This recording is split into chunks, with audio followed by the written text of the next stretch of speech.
दशहरा और विजयादशमी की पौराणिक कथा। अगर आपने अभी तक हमारे चैनल सीताराम भक्ति कुंज को सब्सक्राइब नहीं किया तो कर ले। जय माता दी।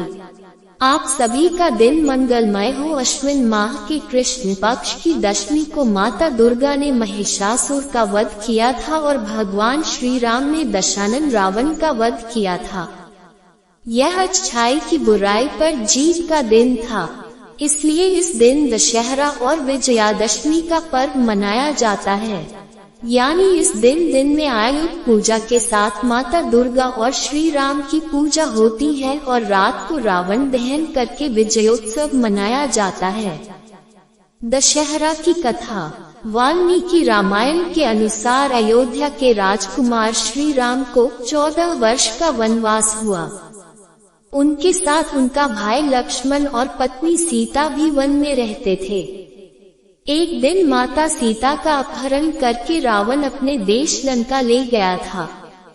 भगवान राम ने ऋष्यमुख पर्वत पर आश्विन प्रतिपदा से नवमी तक आदिशक्ति की उपासना की थी।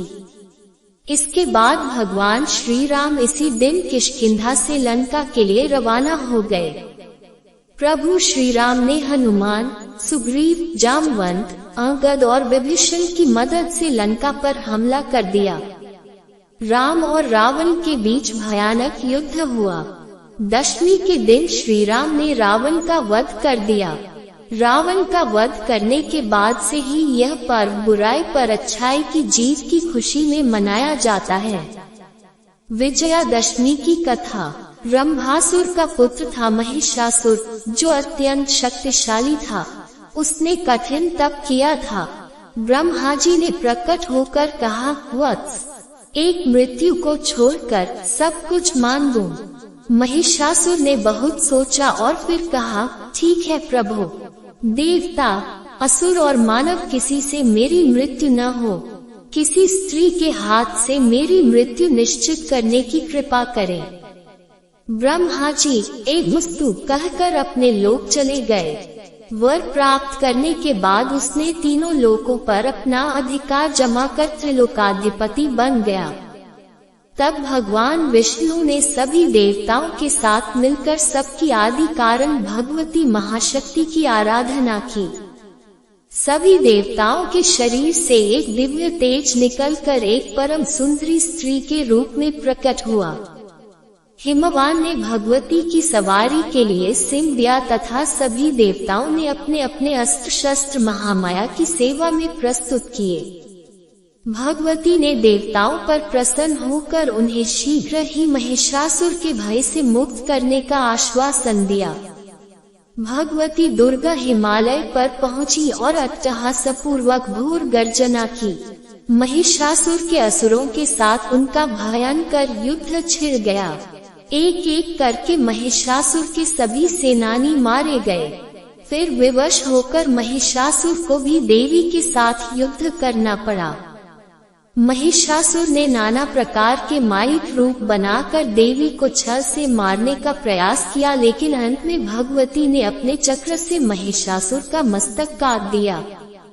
कहते हैं कि देवी कात्यायनी को ही सभी देवों ने एक एक हथियार दिया था और उन्हीं दिव्य हथियारों से युक्त होकर देवी ने महिषासुर के साथ युद्ध किया था। दशहरे का महत्व। विजयदशमी वह है जब मन की सभी विकृतियां और नकारात्मक प्रवृत्तियां दूर हो जाती हैं। ये दिन साल भर में हमारे मन द्वारा एकत्रित सभी प्रकार के रागों और द्वेषों पर विजय का प्रतीक है। इस दिन को बुराई पर अच्छाई की विजय के रूप में मनाया जाता है। रावण के 10 सिर हमारे भीतर के 10 नकारात्मक गुणों के प्रतीक हैं और उनके पुतले को जलाना इन नकारात्मकताओं को जड़ से उखाड़ने की आवश्यकता बताता है। इन बुराइयों को त्याग कर हमारे भीतर की दिव्यता खिल उठती है। विजयदशमी पर हम सभी प्रकार की नकारात्मक प्रवृत्तियों को दूर करने का प्रयास करते हैं और अपनी आंतरिक विजय का पर्व मनाते हैं। ये दिन हमें अपने भीतर के उस आनंद और पवित्रता का स्मरण कराते हैं, जैसा हमारे बचपन में हुआ करता था। ये समय अपनी उमंग को फिर से ऊर्जावान बनाने, सभी एकत्रित हुई नकारात्मकताओं को धो डालने तथा जीवन को निरंतर उत्सव रूप में जीने तथा ज्ञानोदय के मार्ग पर चलते रहने का संकल्प दोहराने का समय है।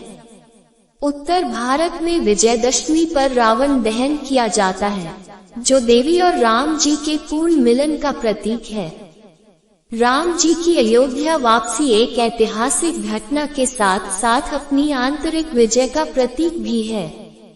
चैत्र नवरात्रि के समय हम राम जी का जन्मोत्सव मनाते हैं, जबकि शारदीय नवरात्रि में उनकी अयोध्या वापसी का उत्सव मनाते हैं, जो ये दर्शाता है कि दिव्यता हमारे भीतर ही विराजमान है।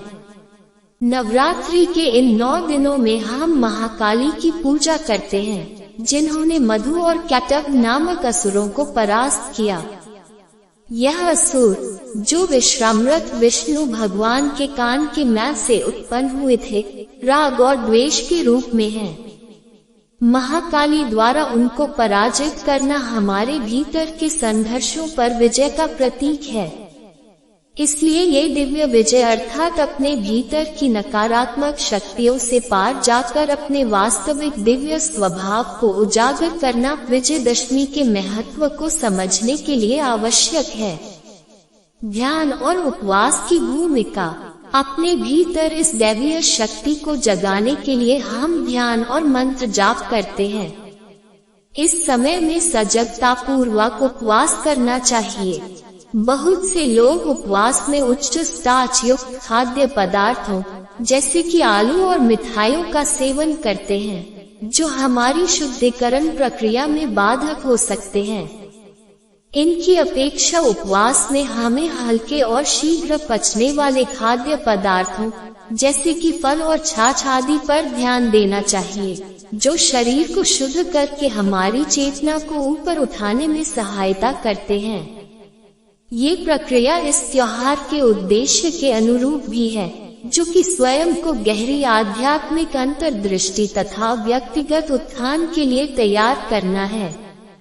अपने भीतर के दिव्य प्रकाश को पहचानकर हम जीवन के अनंत उत्सव के साथ एक हो जाते हैं।